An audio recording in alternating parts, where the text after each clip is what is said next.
demonstration. Shocking news. Adria English is helping the feds against P.Diddy. Before I get started with this demonstration, let me read my copyright disclaimer. Copyright disclaimer under Section 107 of the Copyright Act of 1976. Allowance is made for fair use for purposes such as criticism, comment, news reporting, scholarship, and research.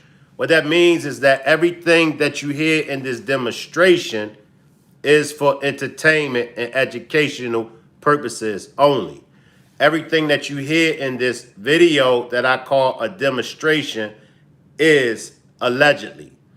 Everything that you hear is only my opinion and my perspective on the matter, the subject. It's been months. It's been months since P. Diddy's Miami home and LA home has been raided. It's been months. The Homeland Security raided him, okay? Allegedly, there were videos confiscated. Salute, beautiful, I see you.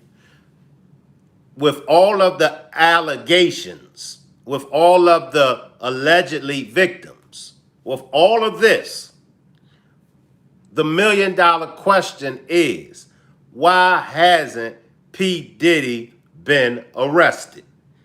Normally, in cases like this, normally there will be an arrest.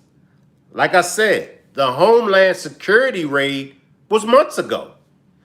The way that they ran down, the way that they ran up in the house, you would have thought that they knew what they were looking for, and what they was looking for was in the home. Salute, positive vibes. Why hasn't P. Diddy been arrested? You have lawsuits.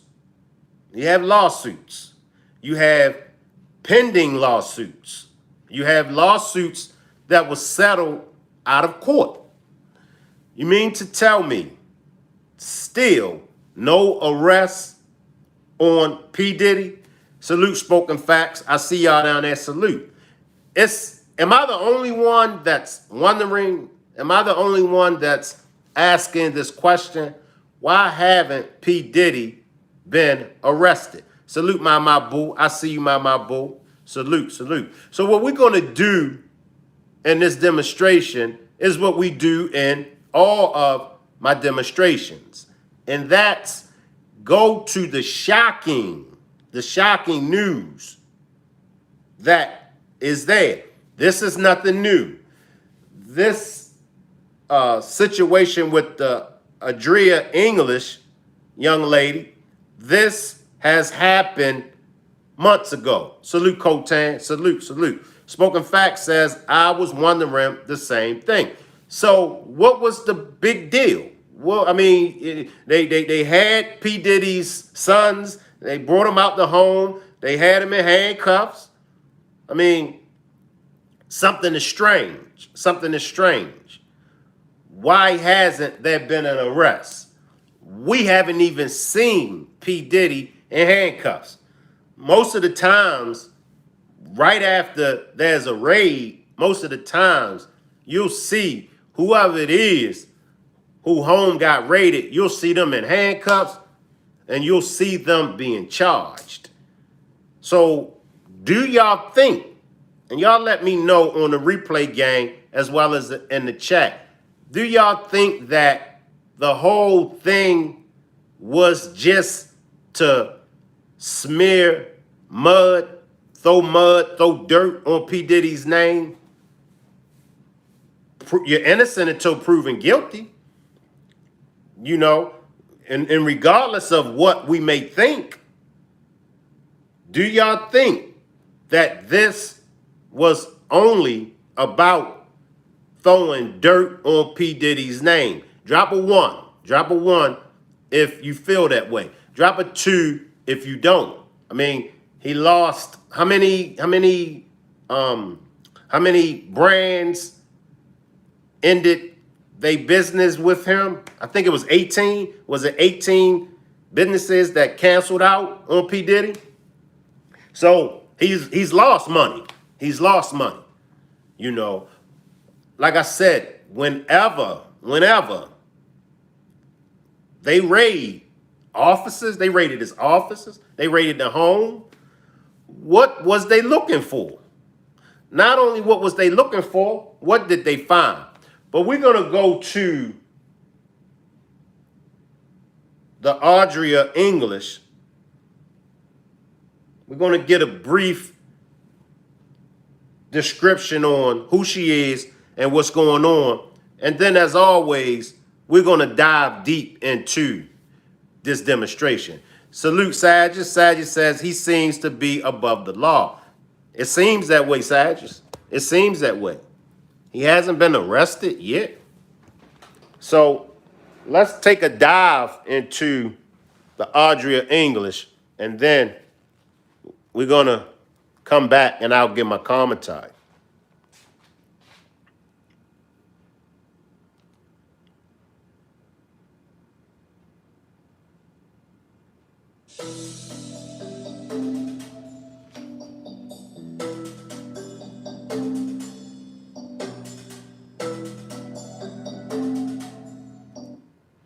So in a new lawsuit obtained by TMZ, Adria English alleges P. Diddy groomed her to be passed around at his infamous parties in the 2000s. Wow.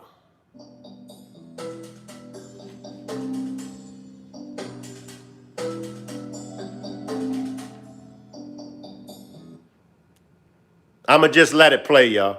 But among the claims, she allegedly was forced to have sex with Jacob Aroba, famously known as Jacob the Jeweler.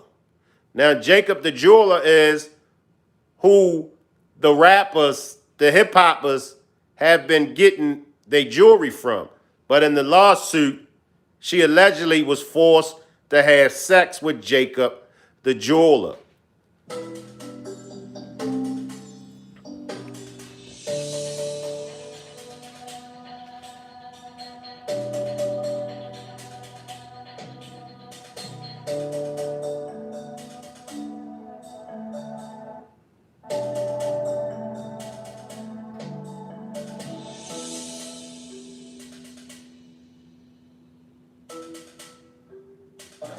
I was up. I mean, I hit rock bottom, and I make no excuses. My behavior on that video is inexcusable. I take full responsibility for my actions in that video. Now, Sajid says he would have sued him if he wasn't guilty. Correct. But what's really going on? Some people say, Shank, P. Diddy money is long. He got long money. So he's buying his way out of the trouble that he's in. He's been buying, and he's been buying his way for many years. But when will it come to an end? When will it all come to an end? When will we see P. Diddy in handcuffs? When will we see a mugshot of P. Diddy? When will the victims receive justice? Is P. Diddy innocent or is P. Diddy guilty? It's one or the other. It ain't no gray area.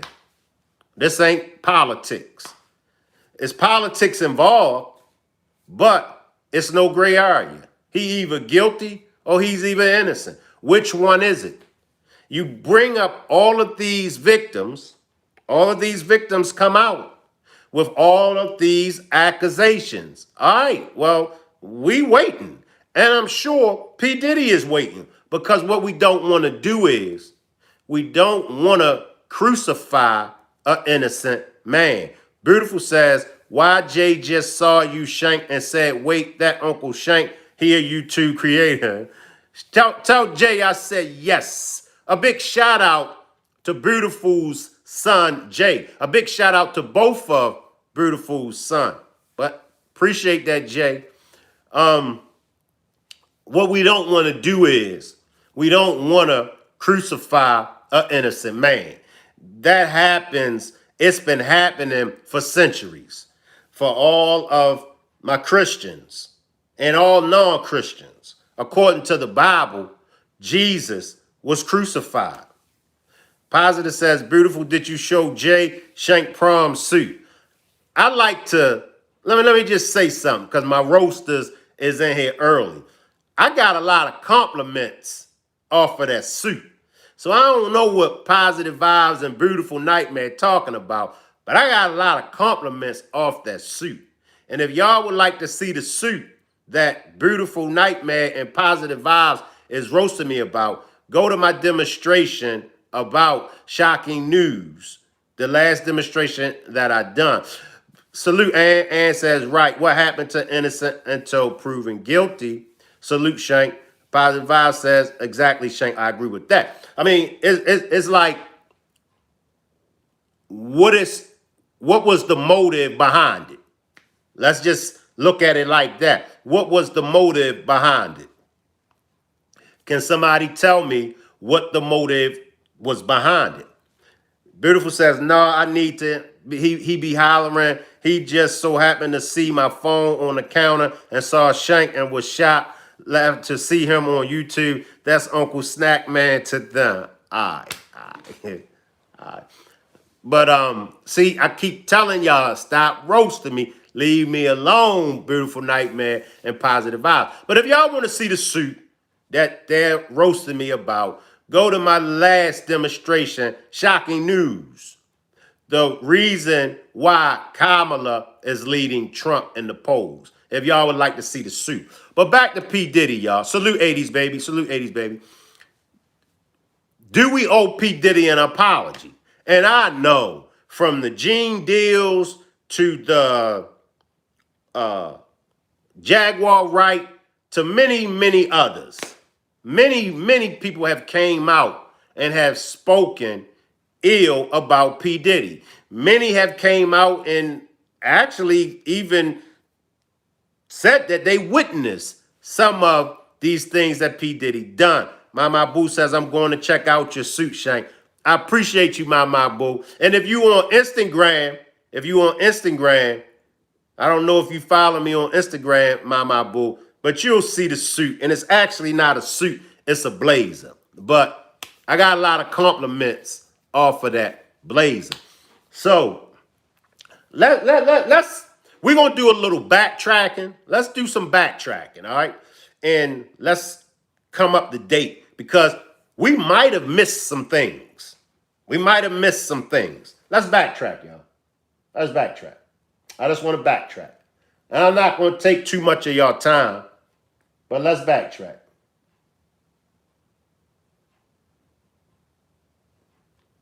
Let's backtrack some things.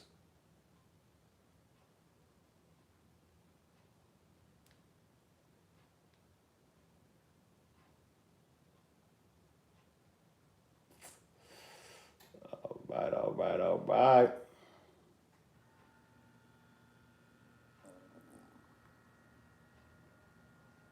Backtrack.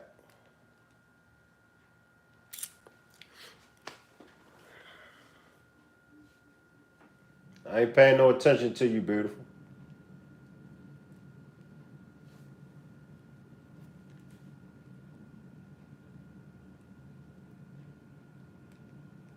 I'm coming, y'all.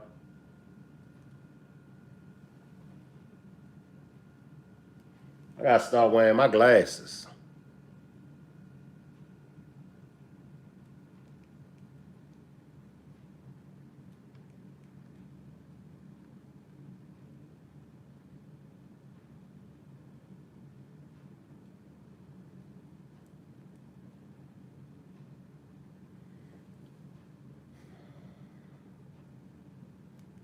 All right. And we're going to start off with Jaguar Wright. Spoken Fact says, salute, Suntan. I see you, Suntan. Salute. I knew one thing we didn't miss. We didn't miss some drag and Cassie crossed that hotel floor. That's another thing. Like with the stuff that we see. But let's backtrack, y'all, and let's start with Jaguar Wright. She's always interesting. But let's chop it up, all right, y'all? Let's go and backtrack P. Diddy. Let's start with Jaguar Wright. I can't wait. I can't wait for everybody to find out what's really been going on in the background. Real life.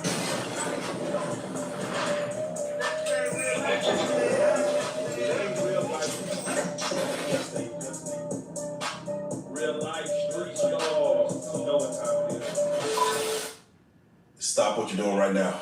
Put your hands together.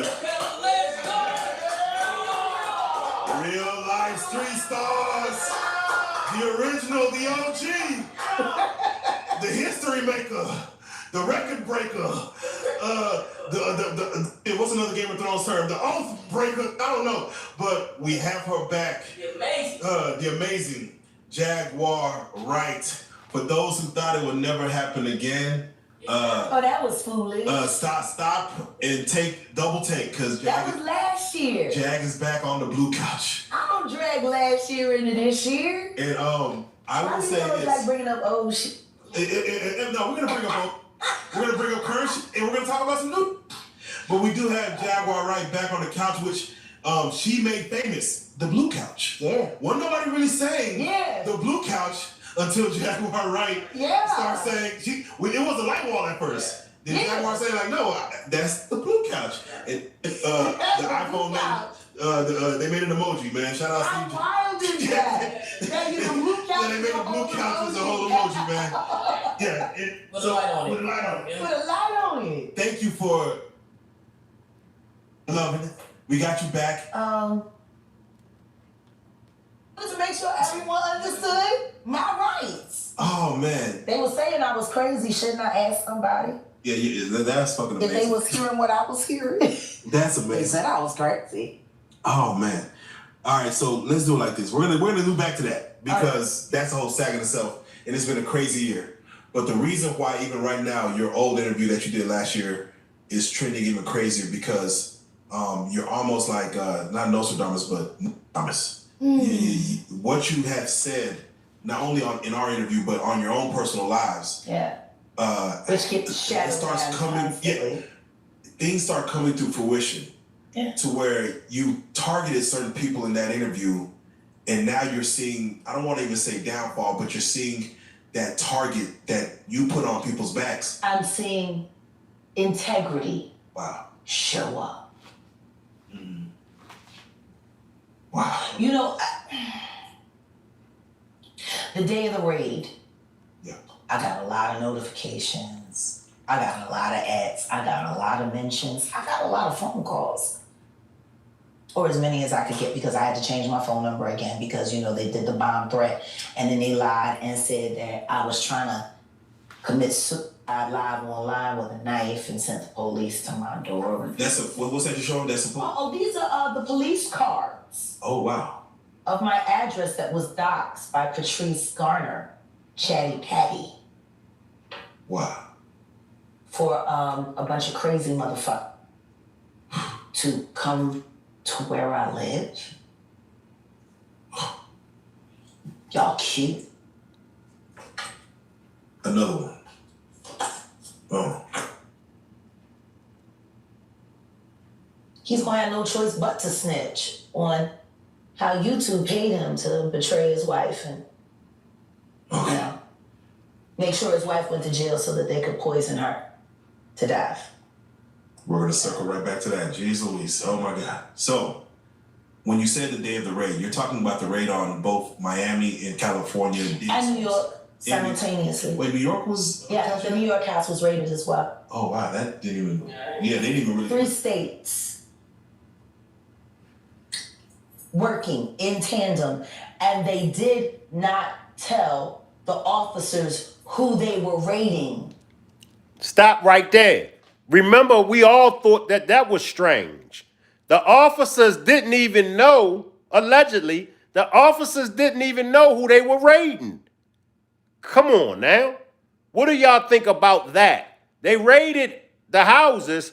They raided P. Diddy's house, but they didn't tell the officers. So the officers didn't see the warrant. The officers didn't ask any questions. Now, that's possible. That's possible. That they kept the identity away from the officers. But that's strange. Very strange. They went in tactical as they were instructed to. They didn't know they was raiding Diddy's house. The higher ups didn't tell anybody because they knew, with Diddy being a Fed informant, that he had people in the force and they wanted to make sure that it went through legit. So They didn't tell him because, according to Jaguar, allegedly P. Diddy is an informant and he got people that's on the police force. So if they knew that Diddy was getting raided, then somebody in the police force would have tipped off Diddy. But it seems like they did tip off Diddy because Diddy was not at either one of his homes during the time of the raids. Diddy, where was Diddy at? Diddy was in another country, allegedly. they ain't tell nobody whose houses they was going to. And that's why you see the guns. The cops didn't know that it was Diddy's house over there in Beverly Hills around the corner from the Playboy Mansion. They didn't know until they seen the kids. So, what are your thoughts on the show of force, even not knowing? They did their job.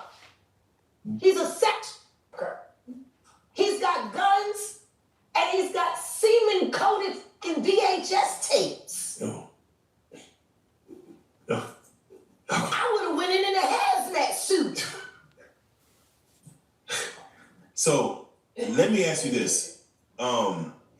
When you first told us about your thoughts and you honeycombs is what you... Yeah, the honeycomb. What? Shout out to Jamil Peterson. He's added a new one. He call him the Diddy Glover now. Because when he ain't got the Beijing and he say he look like Danny Glover. Oh, man. So he's AKA Diddy Glover now. Shout out to Jamil Peterson, I Am Comedy. So I want to stay right here. We're going to stay within this pocket, but I'm just curious.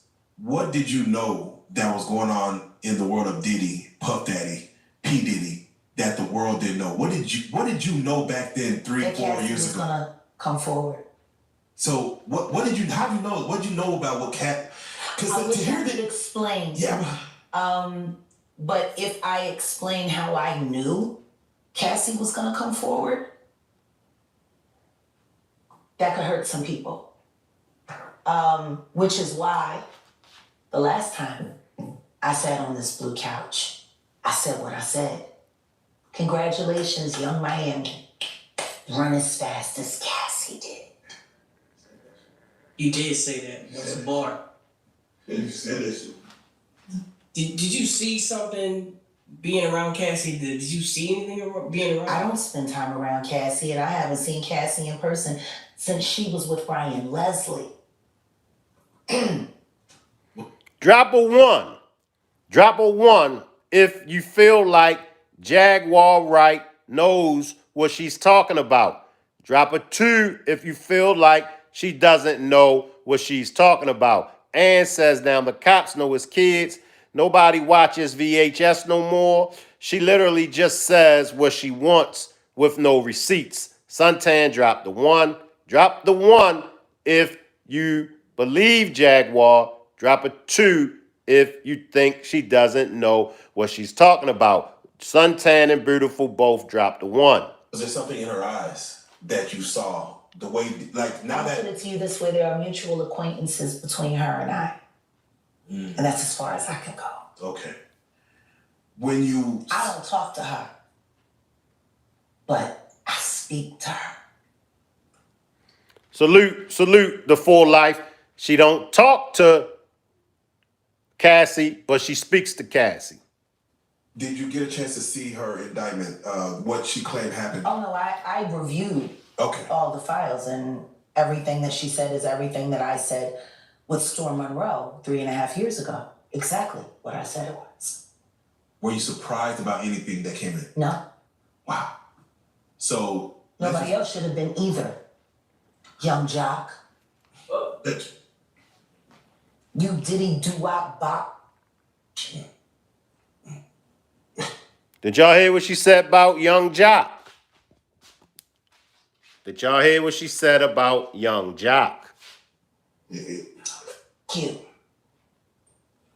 Because you told the truth, Jock. And then after Diddy called you, you went back and tried to clean it up.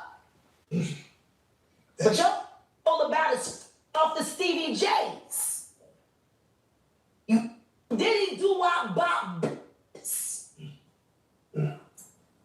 Do you feel like that's the reason why this beef, that Stevie J stands where he stands between the beef with 50 Cent and Diddy? I don't know where Stevie J stands. I only know Stevie J sitting on a drum set or fuck.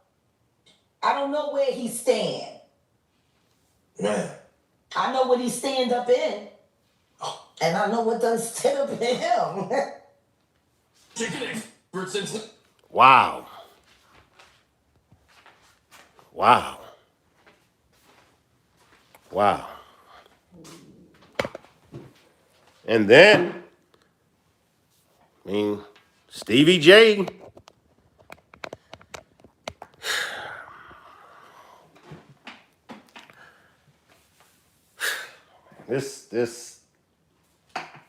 This whole thing with P. Diddy is wild.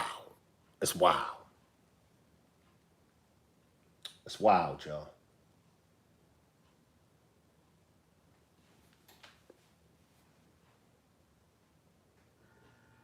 It's wild.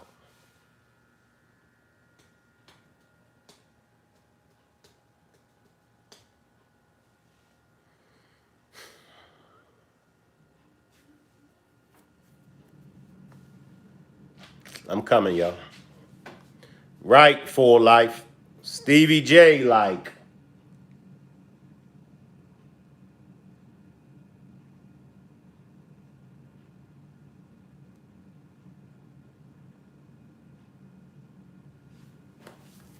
Wow.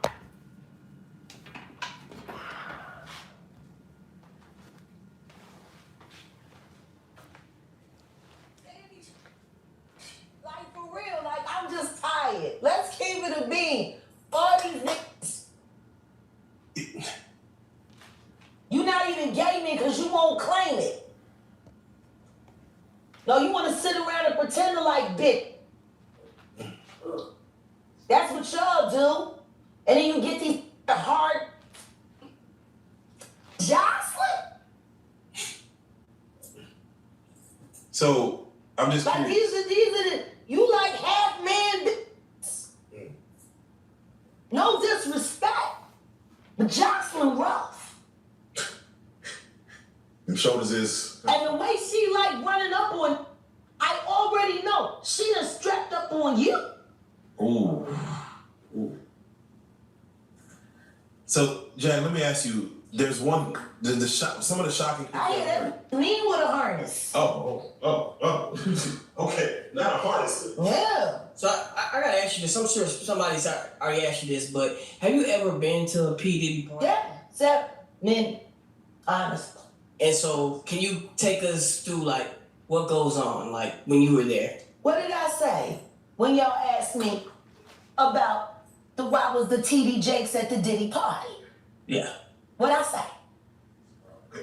Money and sex. That's correct.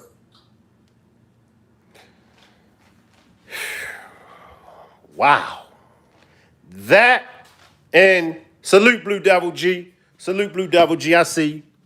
Sagitt says that's actually one of the best suits out there. Beautiful Nightmare. Even Drake would have opted for it if it's out for auction. Don't mind her, Shank. Okay, Sagitt.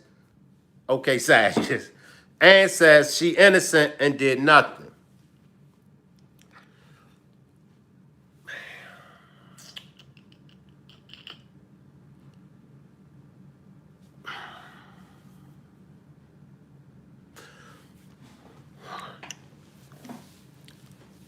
At first, I did. I tried to defend T.D. Jakes.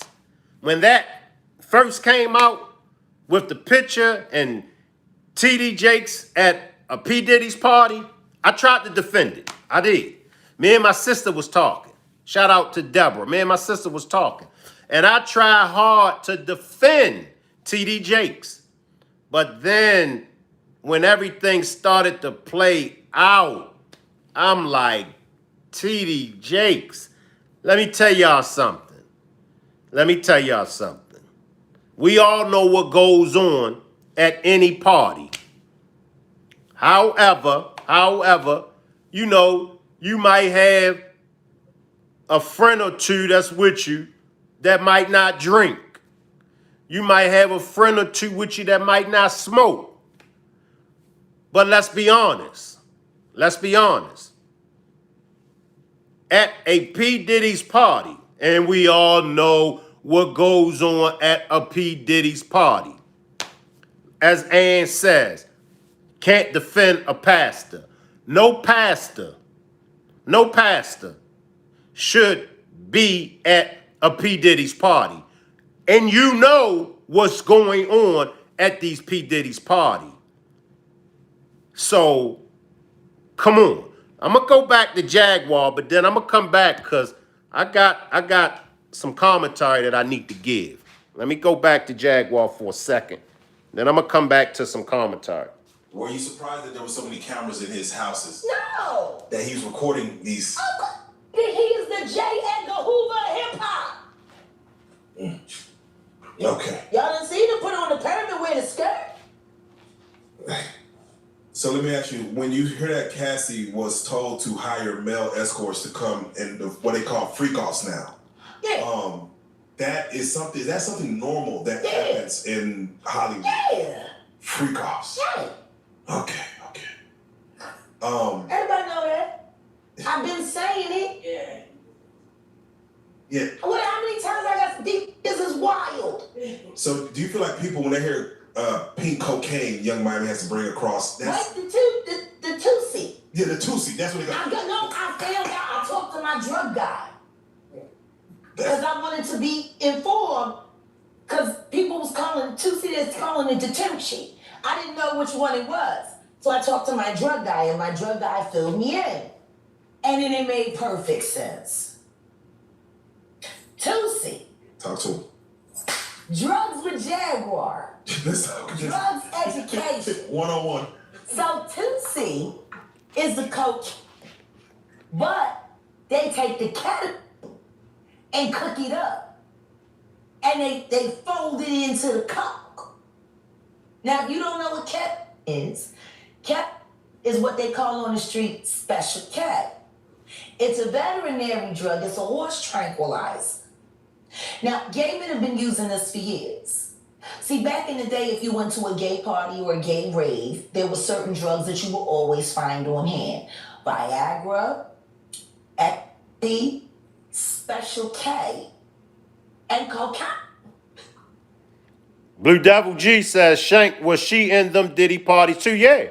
She just admitted it. They asked her, was you in the P. Diddy's party? She said, yeah. So she was at the P. Diddy's party, also Blue Devil G. Now, see, the cocaine keep you up all night, but unfortunately, it gives you limp noodle because of what the blood flow is. So you want to stuck with a half-hard dick all night. So that's why you have the Viagra, to make sure that the dick involuntarily stays hard while you're numbing your fucking self with the coke. Now, see, the ketamine, that's a horse tranquilizer, so that relaxes all your muscles. You can get fucked by 80 fucking ton gorillas. You wouldn't feel a thing. So now, your dick is gonna stay hard. You numbed up and you high. You got the ketamine in you so you don't feel shit. And then you add the ecstasy to put in the feeling that you've now blocked out. And now you got a party. Freak off cocktail. Yeah. So now, the Tusi, they done skipped. They done skipped all the steps. They condensed it. So you got the cocaine in there, and then you got the ketamine in there, and they say that some of the dealers add the ecstasy in there. Now the Viagra, you still got to take that solo. But with the Tipsy, you got all of that. The gay cocktail, off cocktail, in the one thing. And the reason why it's pink is because they put the food coloring in it. They think, he said he think they got it from the Breaking Bad. You remember how they was making the mess? And they made it a special color, so they done that with the Tootsie. Wow. It's the food coloring. You think that... As if you need more. We get high, not get high enough. Like, I'm trying to understand. Yeah, to the point where you have to fly it across, like, I need that here tonight. Can you get that here? Like, no. I need that here. You got 3 drugs. Powerful drugs. And food coloring. Shit. Okay. You are numb. You are wired. You pop that Viagra. You're the machine.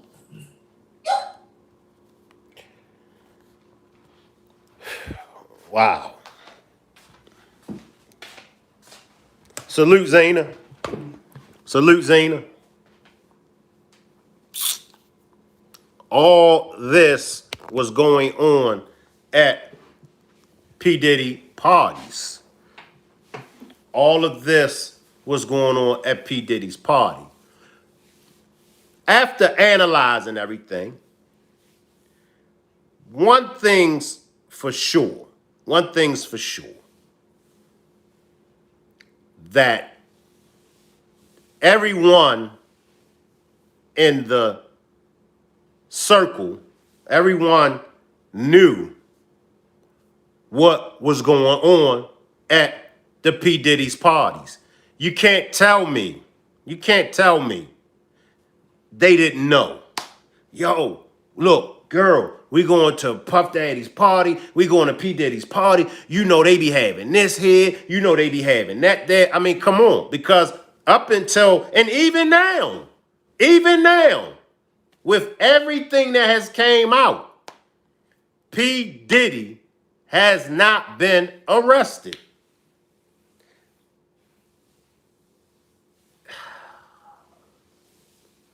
Do we blame the participants? Do we blame the Cassies?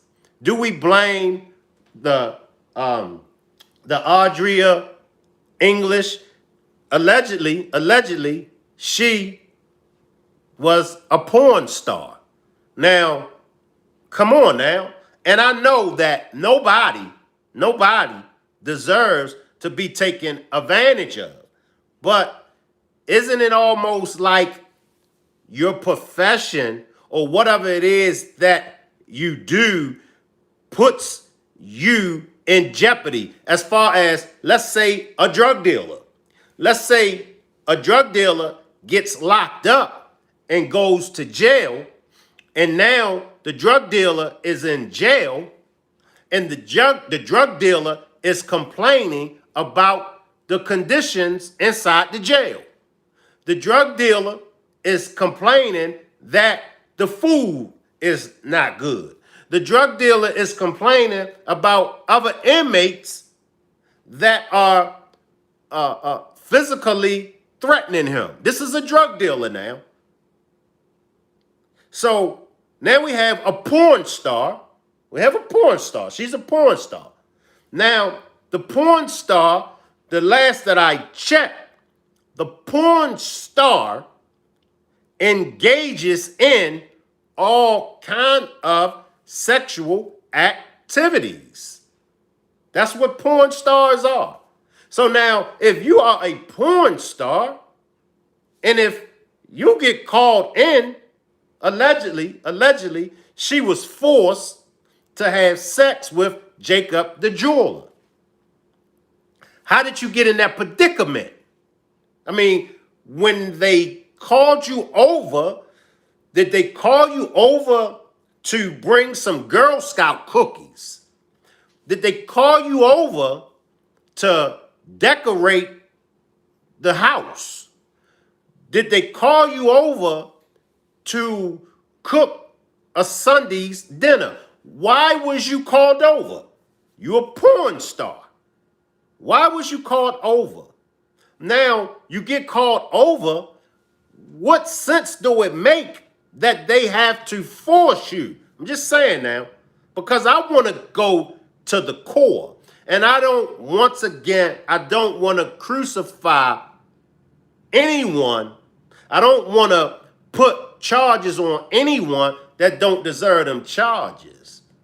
And it seems like, okay, this person got a lawsuit against him. That person got a lawsuit against him. Well, I was at his home. Let me see how I can come up off of it. I mean, at the end of the day, a porn star is exactly what a porn star is. A porn star is a female or a man that loves to have sex, and they get paid by having sex. That's a porn star. That's it. No more, no less. So are we putting ourselves in these predicaments? That's the plane that I'm trying to land. Are we putting ourselves in these predicaments? And once we put ourselves in these predicaments, is it fair? Is it fair for the individuals or the individual that we are complaining done something to us? I believe if you don't put yourself in certain predicaments, then you don't have to worry about these situations. I'll say it again. You a porn star. You a porn star. You love to have sex, and you get paid for having sex. So why would anyone have to force a porn star to have sex with anyone? That's just a thought. That's just a question. Y'all feel free to answer that question. Like the video that we see with Cassie, we see that. That's P.Diddy guilty of that. And says Law and Crime have made many videos, but you see he's still not arrested. People in that cult-minded mode, he's still not arrested. But can somebody answer that question with the porn star? Now, the porn star, Adria English, is alleging that she was forced, P. Diddy and them forced her to have sex with Jacob the jeweler. But you a porn star. That's what you do. You know what I mean? I mean, come on now. Come on. Anybody care to share their thoughts on that? I'm going to go back to Jaguar just for a tad bit, and then we're going to move forward. A porn star is filing a lawsuit that she was forced to have sex with Jacob the jeweler. Anything. The brick wall wouldn't even feel it. I'm sure there's footage of that. There's footage of that. Like, true that. Like, that right there is like, that's like, cut me open right now, man. I ain't even gonna believe. Like, it's wild. Like, this Tootsie shit. Now I see how Young Miami can take all that pressure. She only Tootsie. They be thinking these up. Is that the same thing that Lil Wayne was making reference to? Because y'all remember that was Lil Wayne's favorite word, Tucci. Was he saying Tootsie or Tucci? Or could it be the same thing? Y'all help me out. Over here like killing the game. They don't feel nothing, that's why they do it. Eh? Young Miami put out a tweet a while back and basically was into it with, I guess, one of Diddy's other women. Mm-hmm. And she basically said, if I wanted you to eat my cat, Diddy would have had you on your knees by now. Do you think that was really like her telling on herself before she knew things were going to hit the fan? No, I think that was her being herself because she's a dumb.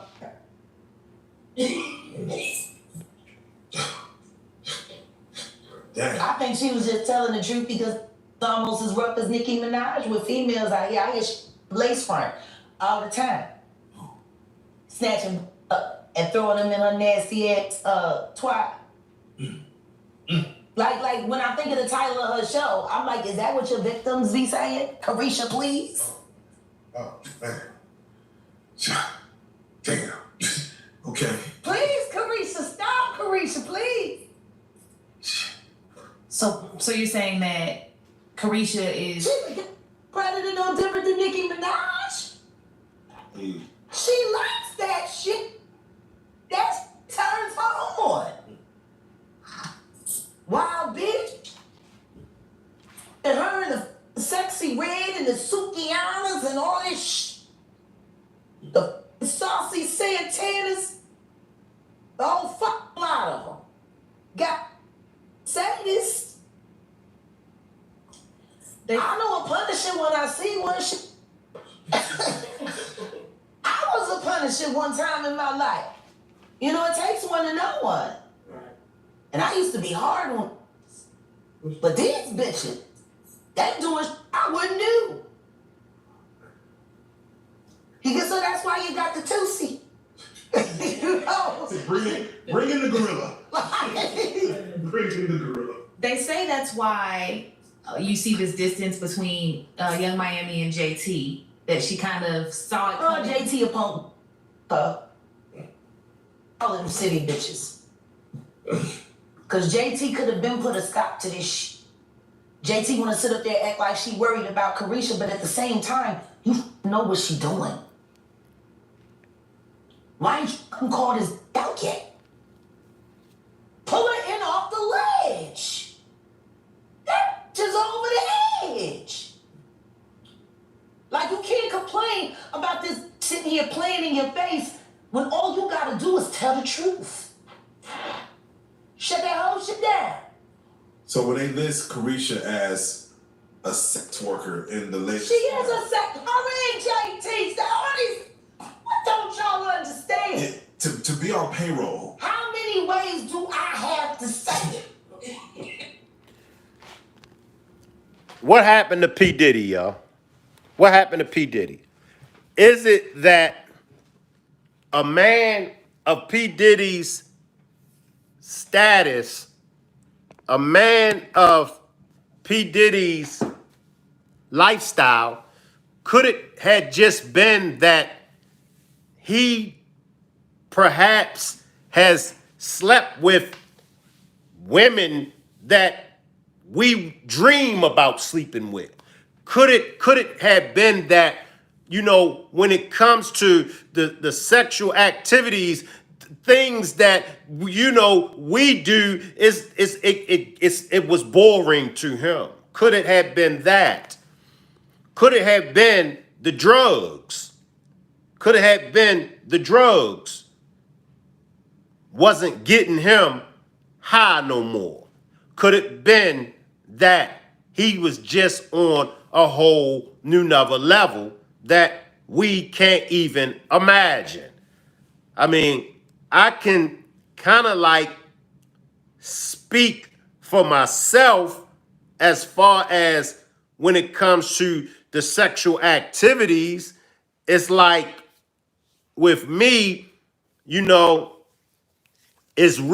sex is really not as important for me as it once was. You know, so, but now for me, I ain't gonna drift all the way over there with it. You know what I mean? I'm not gonna be doing this and be doing all that kind of stuff, but maybe P. Diddy reached that level, whereas though the average sexual activities is just not interested to him. What do y'all think? What do y'all think? We're going to tap into Gene Deal. We're going to go to Gene Deal and grab some things from Gene Deal.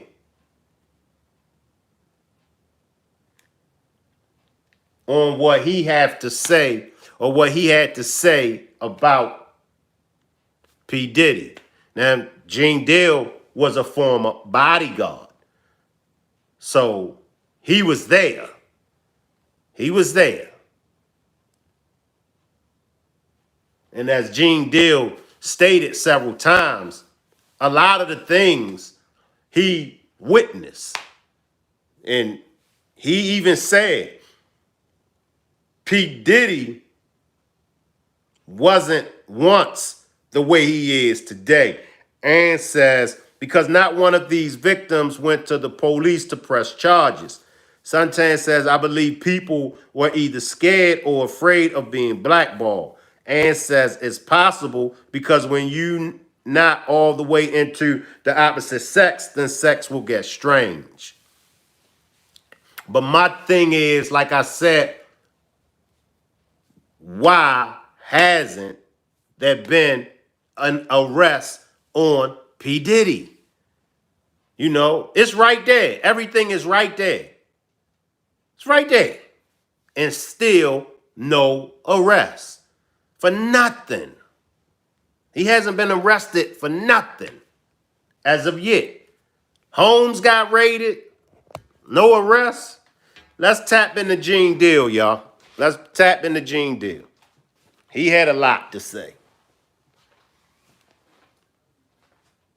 Yeah, man, I thought I was coming back when around in September time when something's supposed to drop to the people. But I'm glad you got me back, man. I want to send a condolence to my family. I lost my little brother, Eric Robinson. You know, we used to have a barbershop over there on Thecklin and Rust. Y'all, he's known in St. Louis by E, Lil E. But we lost him on Monday. So this is like last Tuesday. We lost heart failure, you know what I'm saying? That was the end result. But just want to let people know, because people seeing me in St. Louis, they were like, yo, what are you doing in St. Louis? Like, I used to live here. And but I'm here. I actually walked in the house and he was on the floor. They couldn't save him or nothing, so it's all good, man. I just want people to know, take care of yourself, man. Make sure that you see your doctors. Make sure you eat properly. You know, I'm changing a lot of shit in my life also. So just send out, you know, rest in peace to my little brother E. And thank you, man, for letting me do this on your show. Oh man, sorry to hear that, man. Prayers for you and your family, man. Man. Prayers out to y'all, man. But to get to what I wanted to ask you, right? It's a lot I want to get into. Craig Mack, you read the article that Rolling Stone wrote on him? Yeah, I read it, man. It was crazy. It's crazy. You know, there's a lot of stuff, you know, I knew, but I don't think that they don't really know the inside of what was going on and what was really happening. You understand? They did the best with the information that they had. You understand? Craig Mack and anybody who knows and was around at that time knew that he was the catalyst that made Bad Boy and Big what they was. Now, Big was a hell of a rapper, don't get me wrong. But if you look at the numbers and everything, that Ready to Die album wasn't doing good in its first 6 months. You understand what I'm saying? Craig Mack single had blew up, Flavor in Your Ear. You understand? Which made Big jealous of him. You understand? So now they do the remix. And Big dissed Craig Mack on his own song, which he was heated on. And he went first. Anybody know, and most of the time, when somebody has a hit, don't nobody go before them on their album. They come on after them or something like that. But Big went on first. And then what he said, I get more head than Craig get in the bed or something like that? Or Craig get in the Mac, well, I got more Mac than Craig get in the bed, get head in order. Whatever he said, it was a diss. You understand what I'm saying? And that made Craig and him not, like each other. But that was all because of Puff. Because Puff wanted to push Big, because Big was doing, everybody think Big was doing what Puff was saying. He was doing what Un was saying. How many of y'all knew that? How many of y'all knew that? He's right. On that Flavor in Your Ear remix, Biggie did go first. Now, if it's my record and if it's a hit, I'm going first on my record. If I got other people featured on my record, I'm going first.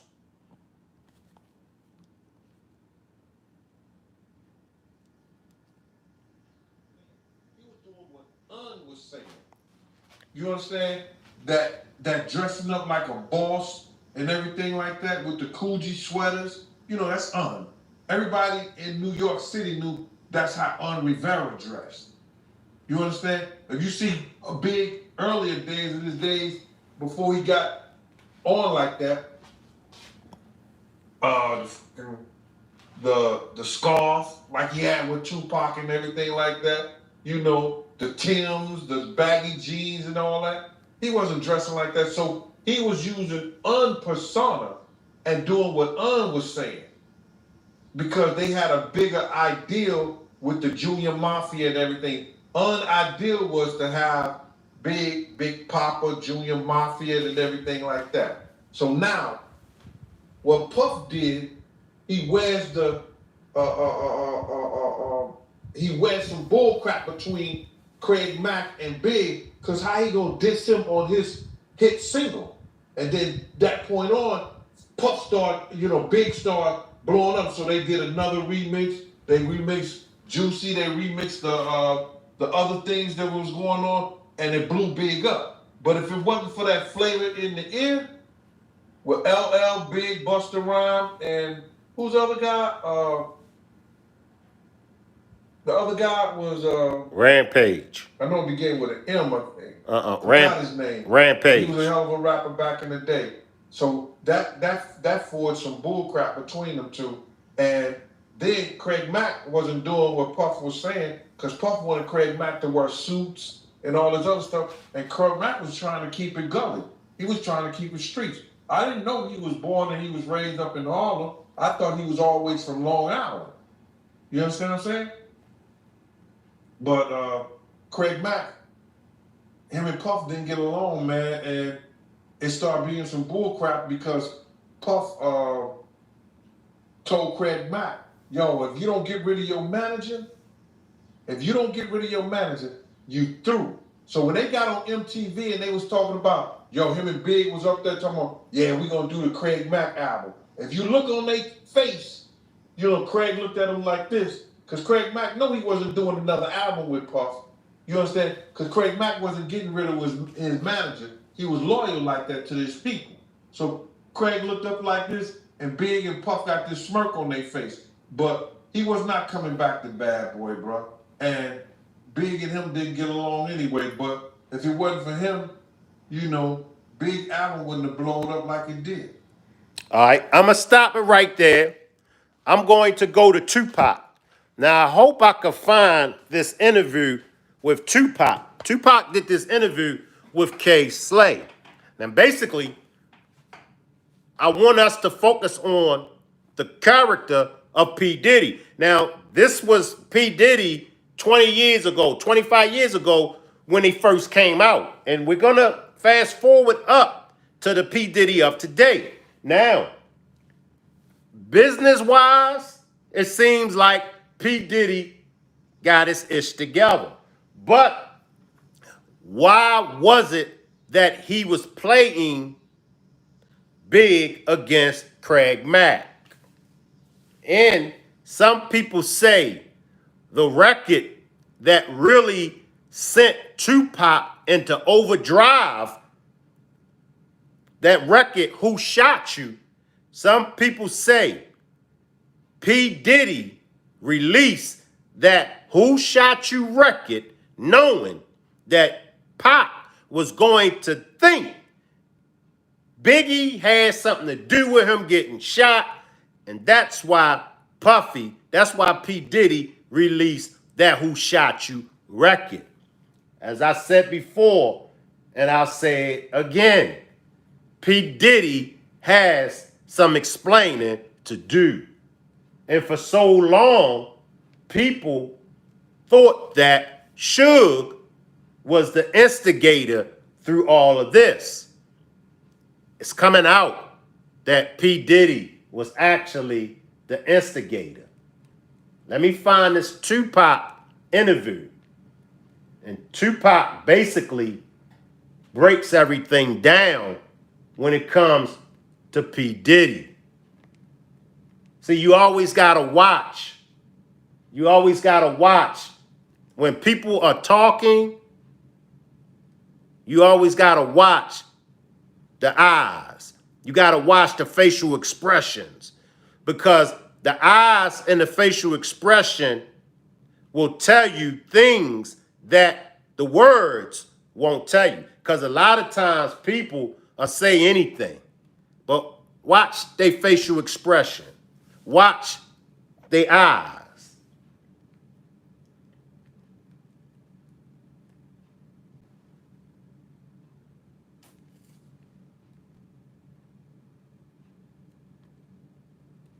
P. Diddy has a lot of explaining to do.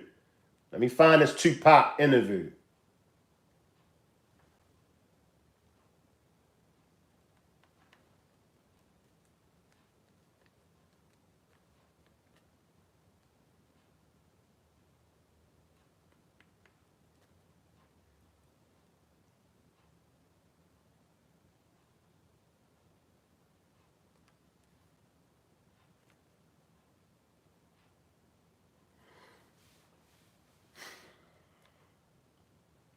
Think I got it. All right.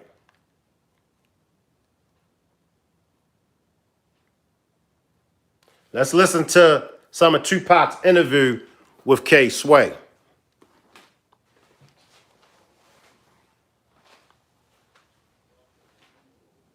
want to do it. I'm asking the same question, but I want to do it where it can play on either show. Right. And it won't alienate the others. I got you. All right? Okay. All right, cool. 1, 2, we cool?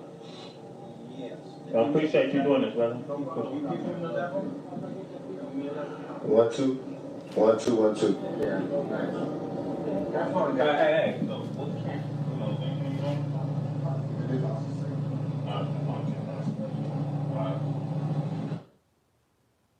You know, I think most people from the Bay Area, even though we couldn't be there. I go in every episode I've been through, I always felt like I was sharing it, the good times and the bad, with the bad. Because, you know, they didn't want, I felt like whatever I am, the principals of school to the police that pulled me by. Come back here, man. Oh, okay. Okay. That's KC, y'all. Jodeci. Doing a video for you. Actually, and Tupac wasn't behind the West Coast and East Coast beef. Tupac was not behind the West Coast and East Coast beef. That beef was started long time ago. But, you know, once again, they had to make Suge and Tupac look bad. Suge and Tupac, they was not behind the East and West Coast beef. And then the situations you're going now, when, you know, you're getting caught up in the system, every time you come up, it seems like it's something bringing you back down. When you caught up like that, what is it that goes through your mind when you know you got millions of fans out there wondering about you?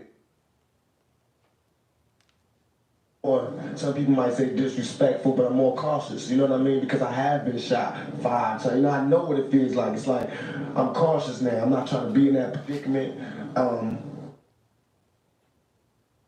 Coming, y'all. that got me. And then instead of that stopping me, it made me into a bigger star. And this nigga like, oh, fuck that. We gonna stop this nigga. So right after that, look at the time. Just study it. You say you study 2-3 weeks after that, the rape charge. Because they knew we gotta stop it. I mean, you gotta keep your head up the women level, the dudes level. How can we stop it? What can stop this guy?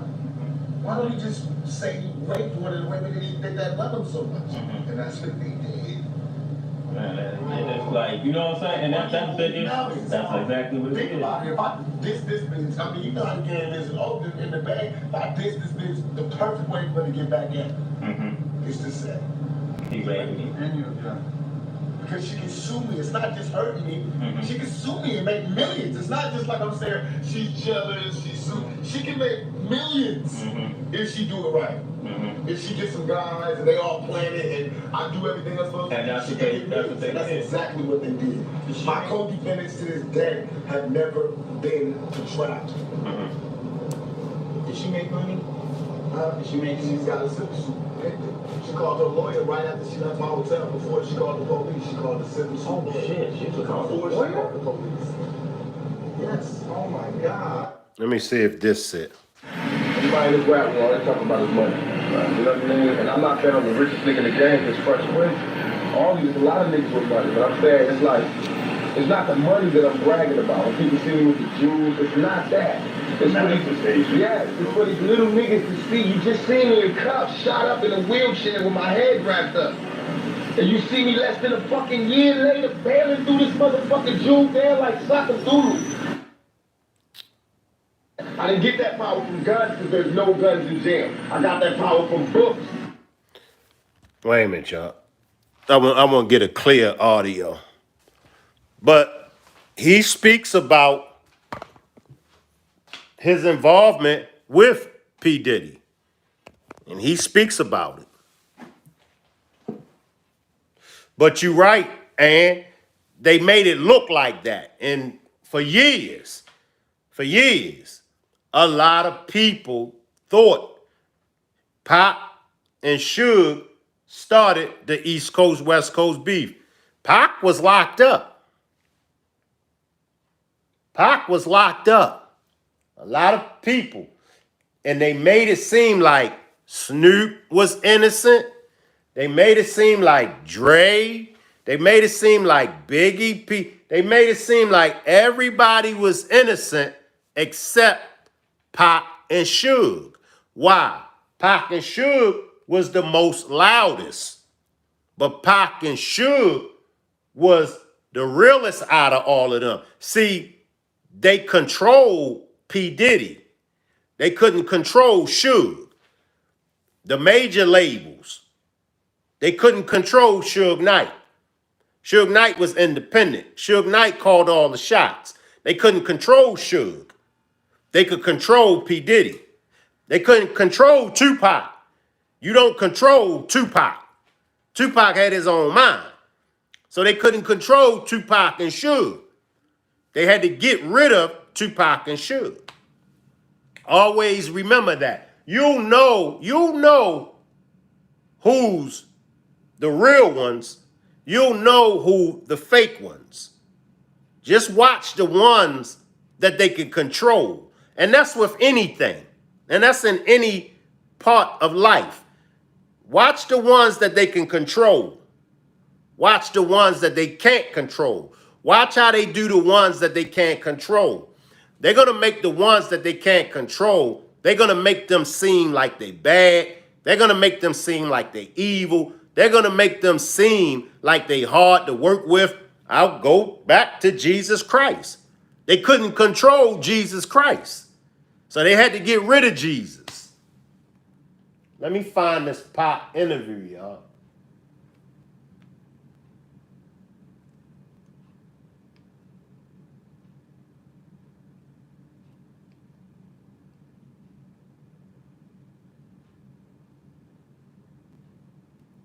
All right, let's go to this interview.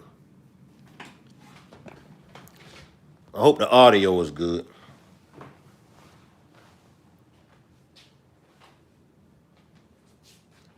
Pac, Bay Area is on right here. What's up, Pac? How you doing, brother? What's poppin'? What's poppin'? First off, I want to congratulate you on all your success, man, because I kind of watched you evolve. And, even though, I think most people from the Bay Area, even though we couldn't be there by your side, we kind of felt like every episode you went through in your life that we could only see through the media, we was right there, And brothers got a lot of love for you in the Bay. Want to know when you coming back for a minute. I'm coming back for sure, and I love the Bay, and everywhere I go and every episode I've been through, I always felt like I was sharing it, the good times and the bad, with the Bay, because, they the one, I felt like whatever I am, the Bay Area has something to do with making me. So if I'm bad, then they had something to do with making me. If I'm good, then they had something to do with making me. Between the East Coast, the Bay Area, and LA, and Baltimore, those places made me, you know what I mean? Made me who I am and what I am, and made me stand out, and I owe them everything.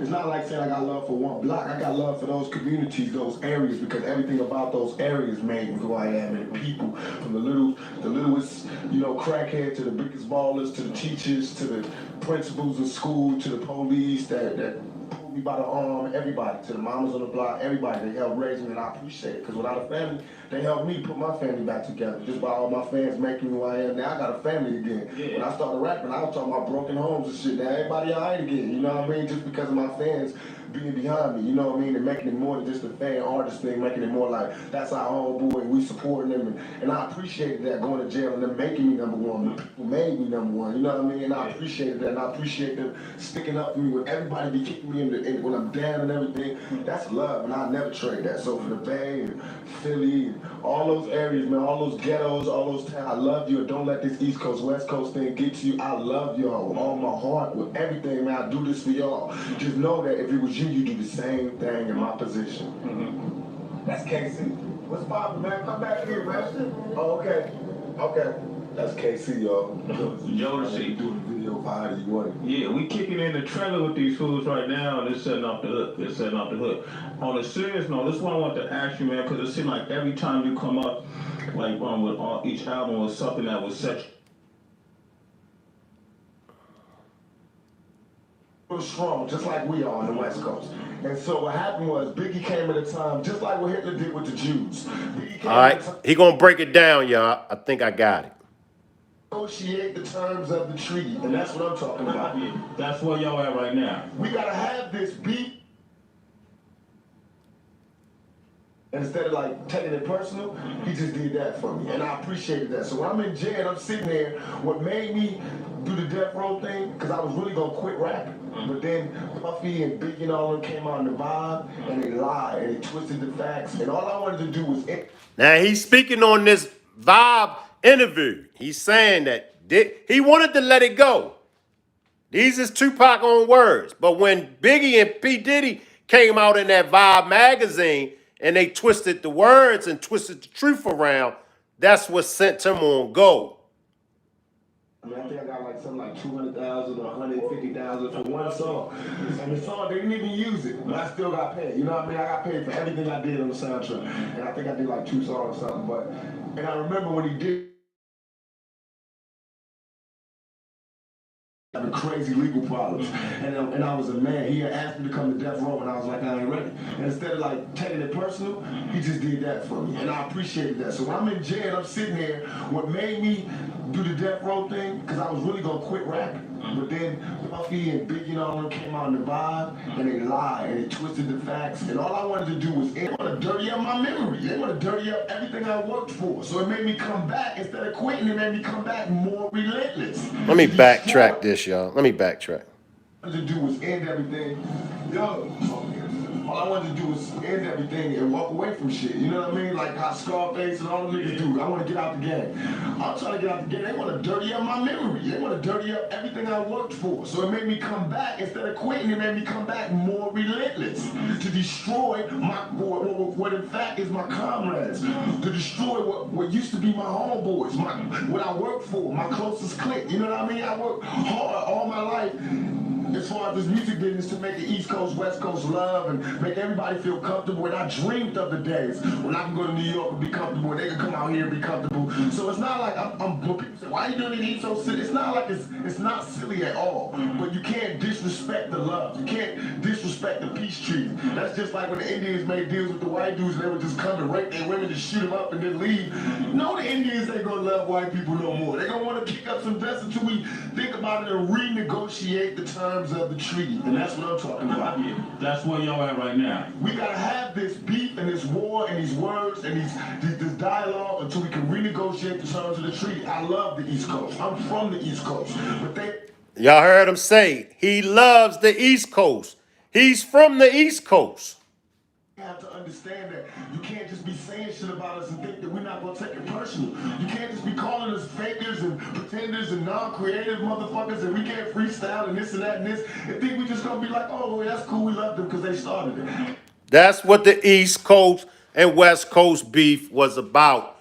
Way before Tupac was even on. We going back to the days of NWA.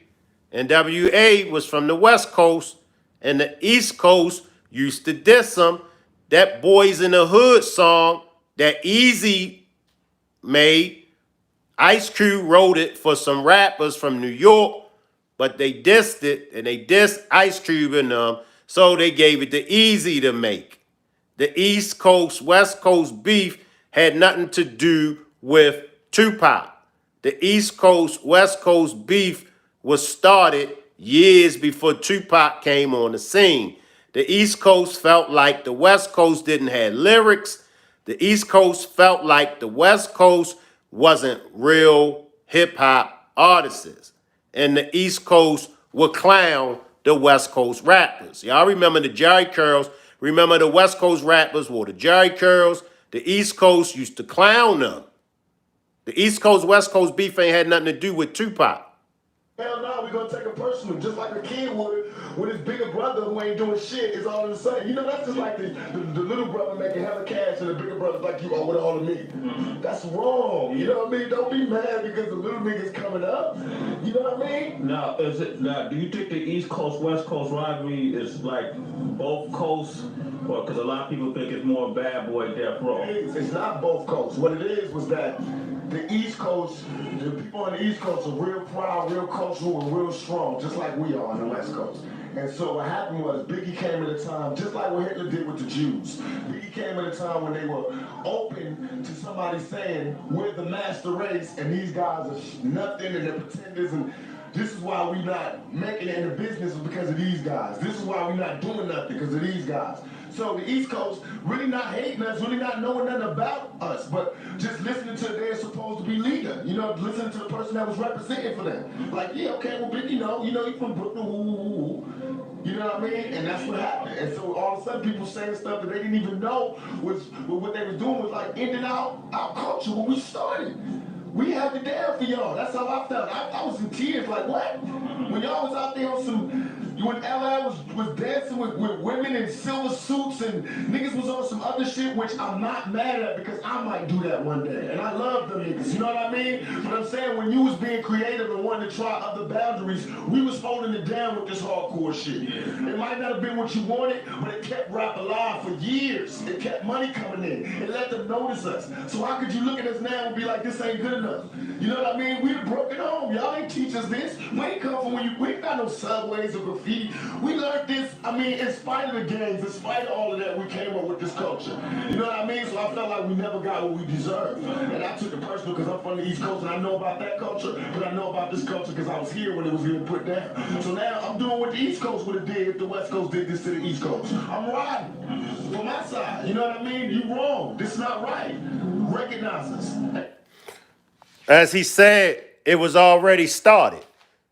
When he got out, he put it in overdrive because when he was locked up, remember, the East Coast rappers, they were sneak dissing Tupac. And he told everybody, the people that he had issues with. That's one thing that I give to Tupac. you didn't have to second guess whether or not Tupac had a problem with you. He put your name in a song. He didn't say the whole East Coast. He had a problem with Biggie, Bad Boys. He said, and if you want to be down with Bad Boys, he's telling you, I don't got no beef with you. However, if you want to be down with Bad Boy and get in this battle, if you want to be down with Bad Boy and get in this mix and start taking shots at me, then F you too. He called out everybody he had a problem with. You know what I mean? And he had what was it? What album he was working on with the East Coast rappers? One Nation, the Thug Nation album. He had East Coast rappers. Rappers like Big Daddy Kane, Pete Rock and C Smooth. Not Pete Rock and C Smooth. Damn, what's they? Craig Nice and them. Those rappers, Boot Camp Click. Those rappers that was on that One Nation album with Tupac, they from the East Coast. They knew. No, Pac ain't had no problem with us. But, and I can't even say the media done it. The media didn't do it. The media ain't the ones that hyped it up. It was certain rappers. See, it was certain rappers, and this is what I say about cliques. When you got cliques, you're going to always have a bunch of stuff going on.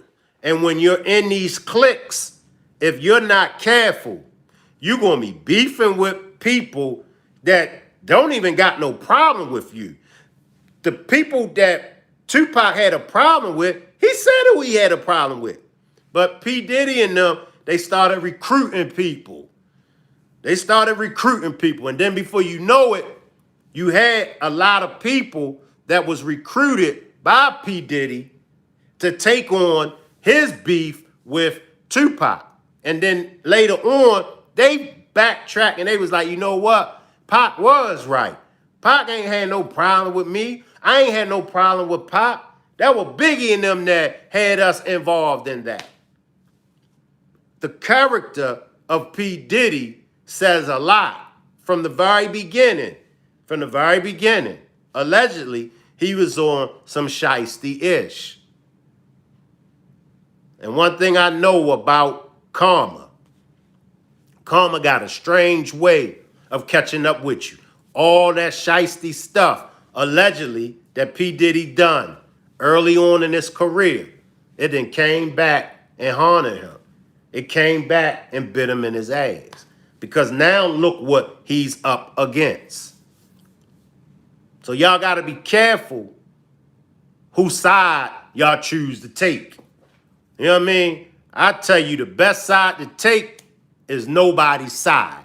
Just ride it neutral. If you got two people and they got an issue with each other, just be like, look, I don't got nothing to do with what y'all got going on. So-and-so cool with me and you cool with me. Just ride it neutral. Too many times,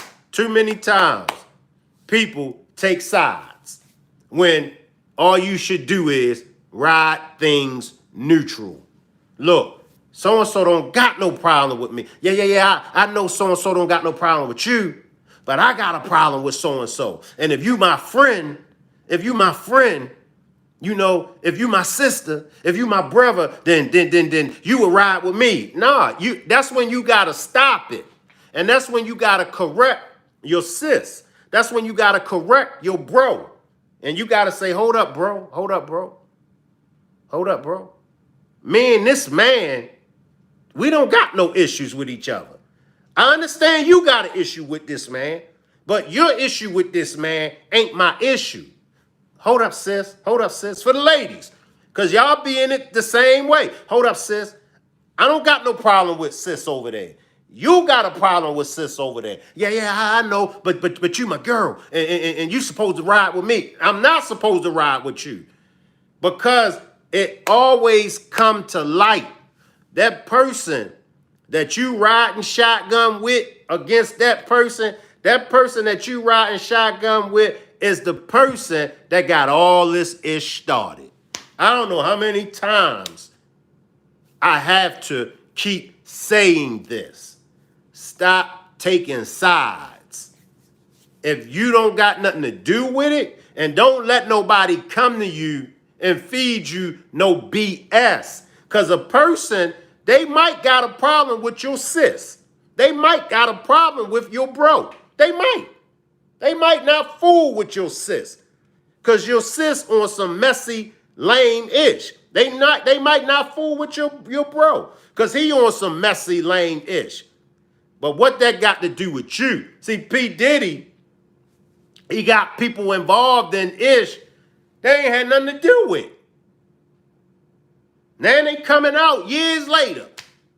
The Gene Deals, the bodyguards, and all them coming out years later like, you know what? I ain't had no problem with Pac. And Pac ain't had no problem with me. I was just defending Diddy. I was just riding with Diddy. See what I'm saying? Y'all got to check them people that y'all riding with. Because I'm telling you, them people that you riding with ain't right. And y'all mess over a lot of good people for some bad people. But at the end of the day, that's when you got to be held accountable. I'll say it again.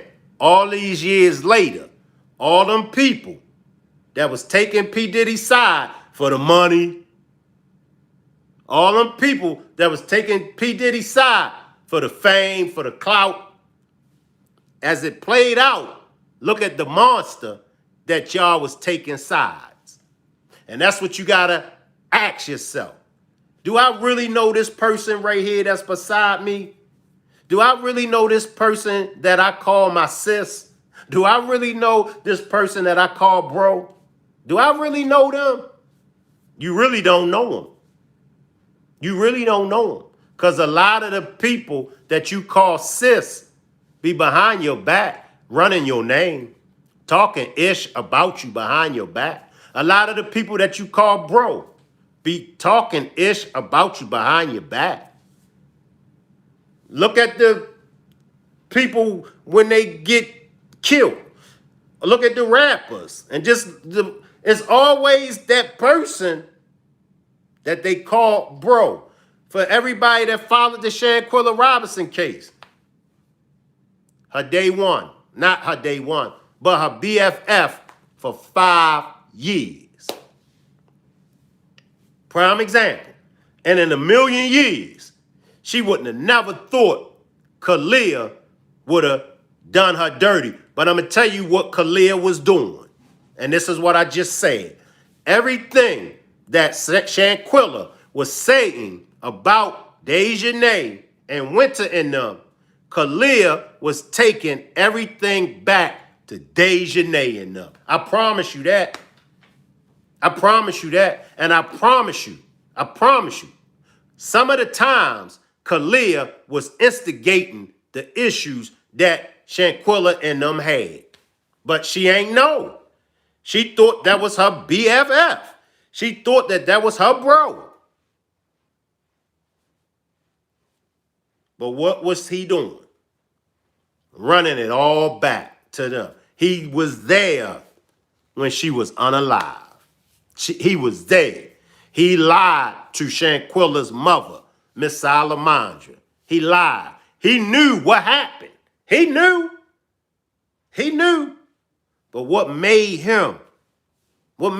He could have easily been like, look, this what happened. He could have easily been like to them. Man, that was some effed up mess that y'all done to Shanquella. Ain't nowhere in the world I'm covering for y'all. See, you got to take all that in consideration when you around these people. The P. Diddy's. For the females out there. Y'all got to take in consideration when y'all skip over the dudes that y'all call corny and lame, because he might got a job. He might got a 9 to 5. He might be going to school. But you look at that dude as being corny and lame. You know what I mean? He might not hang out and stuff like that. And you might choose a monster. And it happens most of the times, 9 out of 10 times, it happens. A female will choose a monster over a good guy. All because she looks at the good guy as being corny and lame. And she looks at the monster as being lit. Ain't that what y'all call it? Lit or solid street dude. And she end up getting with this monster. And this monster nowadays, at one time, it used to be the monster would take all her money, run up her credit, get her pregnant, and leave. But nowadays, the monster has anteed up the game. Nowadays, the monsters that y'all choose over these corny and lame guys, these monsters are taking your lives. And not only are these monsters taking your lives, these monsters are taking the lives of your children. So at the end of the day, it's accountability. But as I said always, y'all don't got to listen to the old man. Y'all ain't got to listen to me. But I done my job. I done what I was supposed to do. My only purpose on social media is to deliver a message. That's it.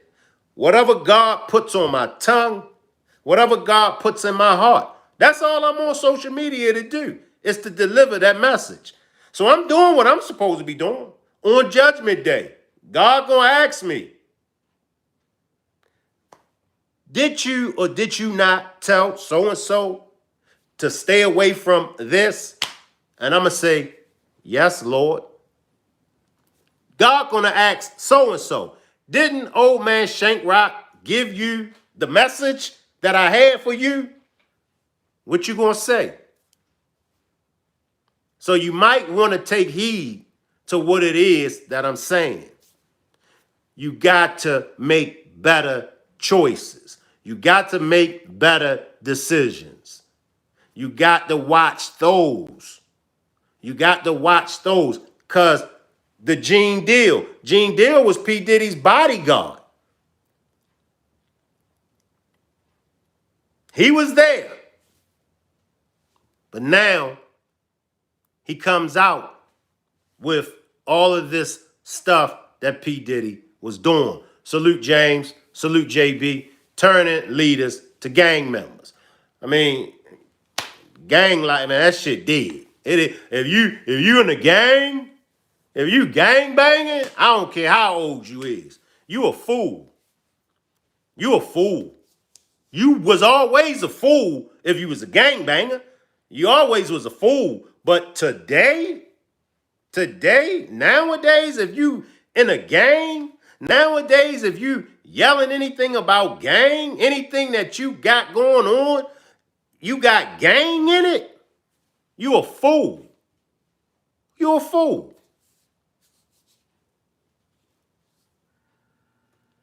And anybody that's following somebody, you a bigger fool. You a bigger fool. I'm not going to hold y'all that much longer. I got one more clip. We got to do better. And at the end of the day, we got to do better. Whether I give the message or not, whether you, regardless of who gives the message, we got to do better. I'll say it again. If you think when Trump becomes president, if you think when Kamala becomes president, appreciate that, JB. If you think, because one of them is going to become the president, if you think that they're going to be the answer to your life, if you think that they're going to get in office and change your life, you's a fool. You's a fool. And that's what most people are expecting. Most people are expecting the president to change their lives. Most people are expecting the president to make their lives better. We expect everybody to make our lives better. We pray to God to make our lives better. But the last time I checked, God gave you ears, God gave you a nose, God gave you eyes, God gave you a mouth, a tongue, God gave you a brain. If you need God to think for you, then you might as well go ahead and cut a hole in your head, take your brain out, give your brain to me. I'll put it to good use. That's why he gave you a brain, to think. But we so caught up. We caught up in everything but ourselves. Get to know yourself. It's okay to pray. But when you pray, you should be praying for forgiveness. You should be praying for better health. And at the same time, when you're praying for better health, you should be eating better. Some of y'all just eat whatever you want to eat and pray. And then when you come up sick, you wonder why. We got to do better. That's all I'm saying. That's all Ann. That's all James, JB. That's all the Rock Squad. That's all we're saying over here. We got to do better. You got to do better. I got to do better. Trump cannot make us do better. Kamala cannot make us do better. They got their own lives that they got to worry about. They're only the president. We got to make better choices. Give me a few more minutes, y'all. Like all of that, we came up with this culture. You know what I mean? So I felt like we never got what we deserved. Give me a few more minutes.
What I can eat and what I can't. So what are you doing differently? You know, I just lay off the carbs. I eat defensively. I eat what I want to eat, but I eat defensively. So you know how you wake up every morning, hopefully everyone goes and brush their teeth first thing in the morning? Yeah, that's what we teach our kids. Right. So that's the first thing I do. I don't care if I'm like this. Well, every time I eat, sit down and eat, I'm eating defensively. I'm like staying away from the bread, staying away from the rice, staying away from the pasta, staying away from. You know, I went to your restaurant and got a little fish with some broccoli. I know, you can have that's that. how I play the game. I like that. Maybe some burrata first, but I said, it's the carbs that really get you. Yeah, well, it's working for you. Yeah, absolutely. It's Listen, working. thank you. So, lean back. Congratulations, 20 years. So that's Fat Joe speaking on what I just was talking about as far as we got to eat better. We got to do better. All right, we're going to go to Gene Deal again.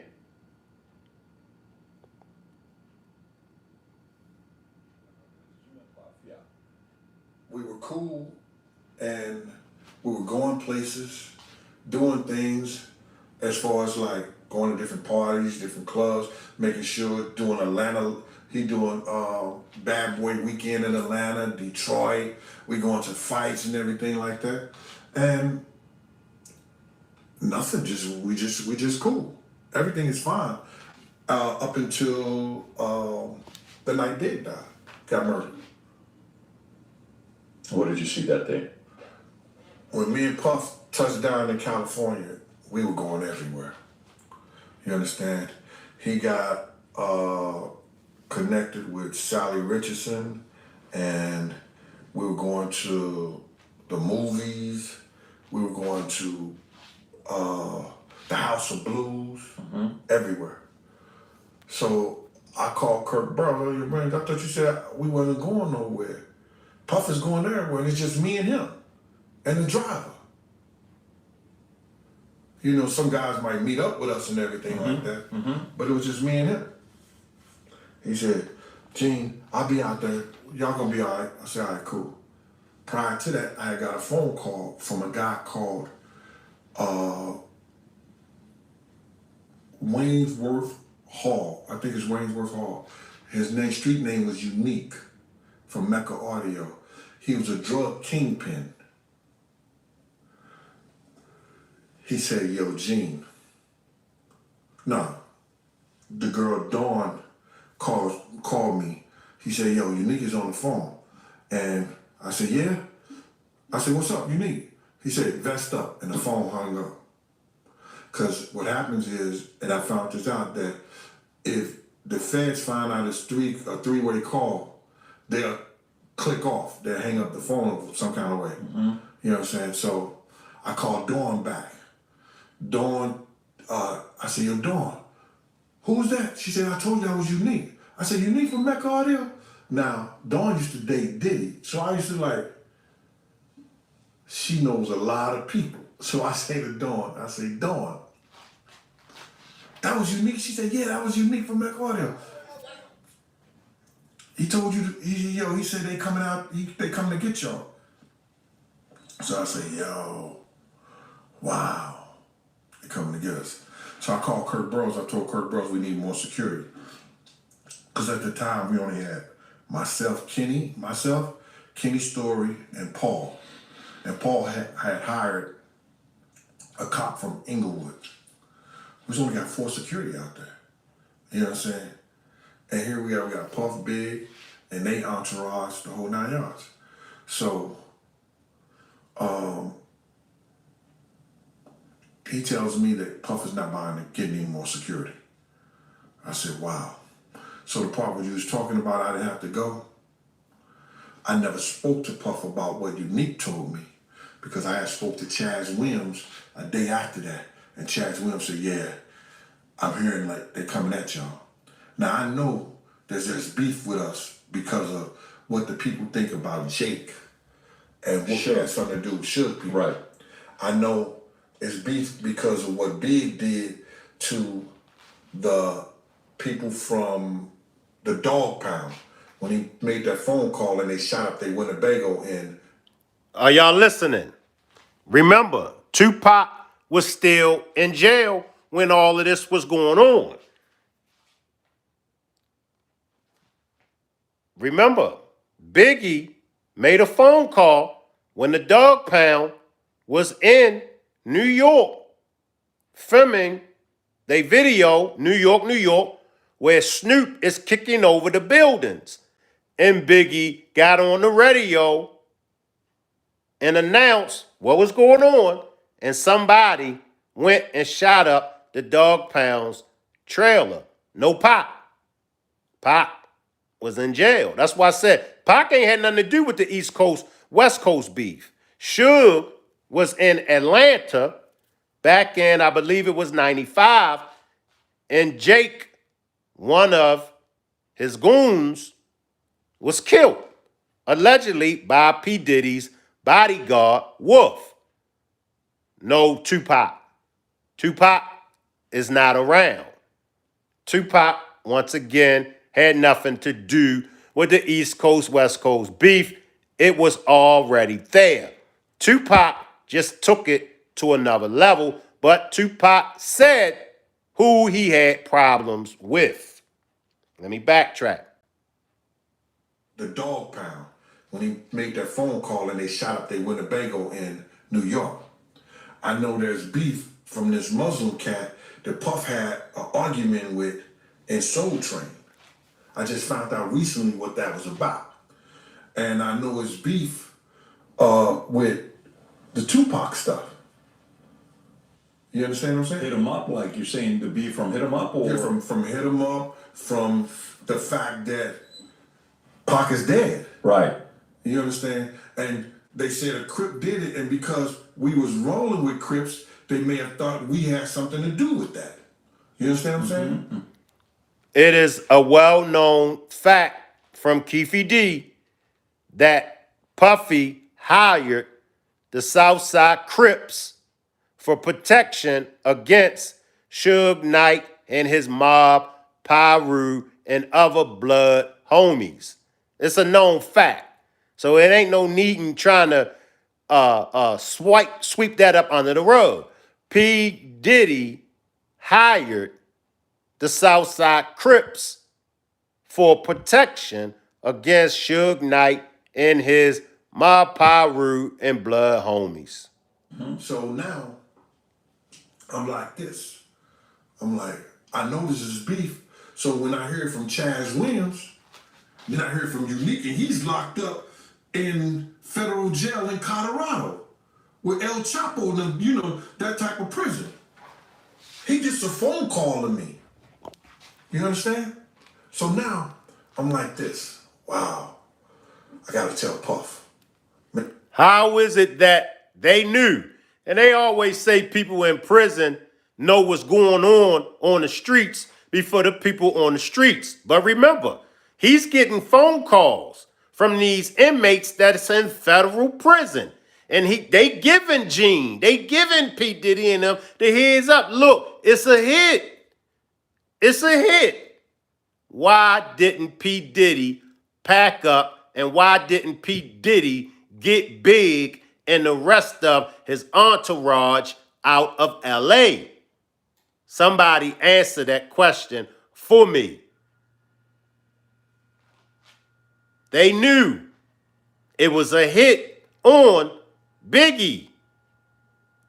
Why didn't P. Diddy, who was the shot caller, why didn't P. Diddy get Biggie and the rest of the bad boy entourage up out of LA? They got to stop us from going to this party and everything. So I come over to the Adria English's house, and I said, yo, Paul, I need to speak to Puff. Puff says to me, Paul said, he's upstairs. I said, yo, Puff. He came down to the steps. It was him, Kim, they had white robes on. And I was laughing because it had BH on it. Beverly Hills. Yeah, I said, he stole that. See, he took that down. Rolled out the Beverly Hills Hotel. It's classic. Yeah. So I'm like this, I'm laughing. I'm looking at him, I'm kind of laughing at myself. I was like, yo, he took that down, rolls out the Beverly Hills Hotel. So he said to me, I said, yo, Puff, I got some intel, bro. He said, what's up, Gene? I said, I got some intel that people are gonna come and try to kill us. He said, Gene, I don't wanna hear that shit. I don't wanna hear that shit, Gene. I said, you don't wanna hear that shit. That's what you mean you don't wanna hear that shit. He said, well, Gene, you ain't gotta go if you don't wanna go. In these uncertain times, if there's anything we need is we need people to believe the future looks bright. So you. Man, I don't want to see that commercial. But we're actually witnessing the character of P. Diddy. Now, keep in mind, this was back in 97, 96. P. Diddy was on this type-ish. Way before these allegations and all of the stuff that he's being accused of today. So P. Diddy been on some shiesty and grimy-ish. I'm going to play a little bit more, and then we're going to get out of here. That's why I tell y'all, be careful. Be careful.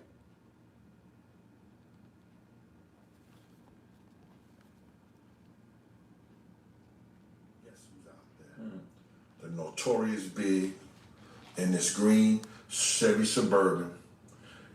D-Rock is playing with Tone, and they got a Nerf ball playing with a basketball goal doing like that. I said, yo, Big, somebody gonna try to come kill us tonight. And Lil C's, who I hadn't seen all week, you understand? Lil C says, Gene, go ahead on with that cop shit. You always think you know something. I said, I know one thing, you better get you a GED. You know what that is? A good enough degree, so they don't cheat you out your money like they doing your man right here. And I was talking to about Big, because I had read his whole contract on the plane, because Puffy gave me the briefcase. When he gave me the briefcase, you know, like, he tried to do some bullshit, hand me the briefcase, and went to first class, and I went to coach in the emergency exit. And I just opened it up, start reading the shit. So I'm saying, because at the end of the contract, Big was begging for his, well, he was asking for his publishing and his marketing back, and Puff was saying in the contract, we'll revisit that at a later date. You know what I'm saying? So I'm just reading this stuff. I got 6 hours on this plane. I'm gonna go through whatever's in this briefcase. So that's what I did. So I said, so they don't cheat your man out your money right here. And Big said, yo, Gene, I'm gonna have Rock and Tone hold you while Lil C's get his shit off. I said, all that shit sound good, it may make you feel good, but it won't be healthy. You understand? And then next thing you know, Puff was coming out the door. When Puff was coming out the door, he said, come on, let's go. I got in the car with Puff, and we all went to the Peterson Museum. Okay, so when you said, like, they're taking money from your man, Biggie is standing there hearing you saying this? Said it directly to him. You said it to him? I said it directly to him. And he's about to finish up with the last album, and then he's getting $60-some million with him, with Lil' Kim, with all these other guys that is going to start his own thing. Bruh, he was finished with his album. He was done with his album. He was done. Big wasn't out there doing no work on his album. Puff had sent him out there to do work on his album. Got it. Not on Big's album. Right. Because every time we was in the studio, we was doing work on Puff album. Now, why is Puff allowing you to talk to Biggie like that? Because you're not helping Puff out. Puff is paying you. Why would you talk to one of his guys that's there? The boss is Puff. Puff is paying you. Why are you talking to Biggie that way? I'm going to talk to them in any kind of way they talk to me. My whole thing about it is you got to understand, I'm not that dude that you could talk to and have that kind of conversation with you. It wasn't about pay. They needed me more than I needed them. We're going to stop right there. Y'all let me know what y'all think. Now, Gene dropped a bombshell. He said that Biggie, album-wise, Biggie was finished with P.Diddy. Biggie was worth a lot of money. He was worth a lot of money. As I stated before, P.Diddy and them, they got intel that it was a hit. Some people say it wasn't a hit on Biggie. Some people feel as though it was a hit on P.Diddy. Whoever the hit was for, P.Diddy knew about the hit. P.Diddy knew somebody out of his camp, somebody that night was going to die. Why didn't P.Diddy pack up and get up out of L.A.? Why wasn't P.Diddy in the Suburban with Biggie when Biggie got hit? Can anybody answer those questions for me? Because y'all already know how I feel. He wasn't in that Suburban with P. Diddy. I mean, he wasn't in the Suburban. He wasn't in the truck with Biggie when Biggie got hit because he knew Biggie was going to get hit. That's why he ain't get in the truck.